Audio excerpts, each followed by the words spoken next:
Okay, perfect. Well, Ephesians chapter 2 and verse 8,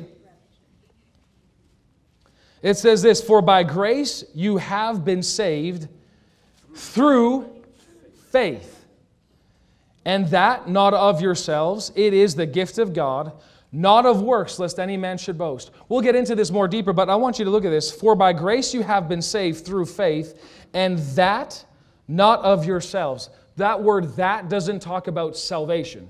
That word "that" actually talks about faith. You couldn't get saved on your own. God actually not only did He save you, but He helped you to get saved. In the sense of faith is a spiritual substance.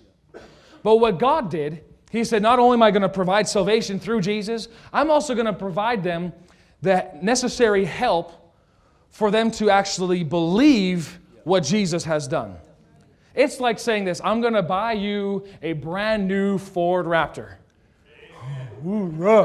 All right, it's big, it's bad, it's awesome. It's just smoking, right? And there it is. So I go and I say, hey, you know what? I got this brand new Ford Raptor for you. Here you go. And you're like, oh, yeah, that's so good. Yeah, that's awesome.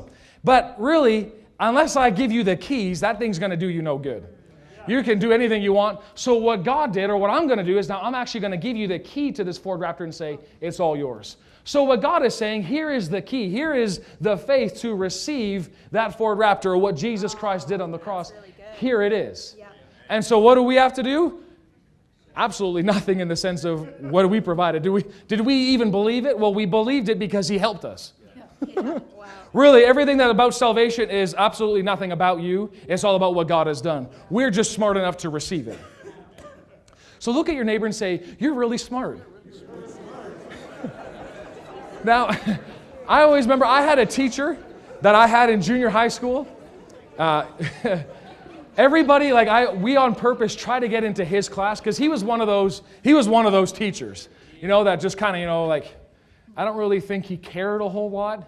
And it was like, that's the teacher that I'm looking for. That's a man that I can go in here. So, because a lot of times we would just kind of be sitting in class and we'd be going through a test, and he'd kind of be walking around, and he was a big hummer. So as we're writing this test, and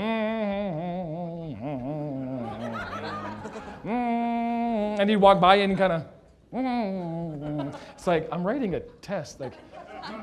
Along with this awesome teacher comes some quirks.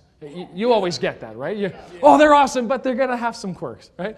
So all of a sudden, I'd be like, you know what, Mr. So-and-so, can you maybe just, I don't quite understand this question. And he would kind of just look down at the question, look at me, and on the Scantron, C.